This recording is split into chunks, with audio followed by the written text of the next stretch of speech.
बिस्मिल्लाहिर्रहमानिर्रहीम। ये खाएं और ताकत ना आए, ऐसा कैसे मुमकिन है। दोस्तों, मेरे चैनल को सब्सक्राइब करें। आपकी सपोर्ट का बहुत बहुत शुक्रिया। इनको खाने के बाद भी अगर ताकत नहीं आती तो समझे फिर आप लाइलाज हैं।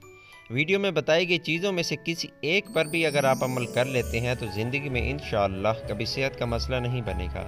रोज़ाना दूध में इंजीर भिगोकर खाने से, रोज़ाना 2 से 3 अदद निहार मुँह खजूरें खाने से, निहार मुँह दही में खीरा डालकर खाने से, रोज़ाना थोड़े से भुने हुए चने खाने से, बकरे की कलेजी खाने से, रोज़ाना देसी कच्चे अंडे खाने से, शहद में बड़ी इलायची मिक्स करके खाने से, भैंस का कच्चा दूध पीने से, रोज़ाना एक छोटा टुकड़ा अदरक का खाने से। दोस्तों, ये वो देसी चीज़ें हैं जिसके इस्तेमाल को कोई भी इनकार नहीं कर सकता। वीडियो अच्छी लगे तो चैनल को सब्सक्राइब करें। इस वीडियो को जहां तक मुमकिन हो आगे शेयर करें। आपकी सपोर्ट का बहुत बहुत शुक्रिया। मिलते हैं एक नई वीडियो के साथ। अल्लाह हाफिज़।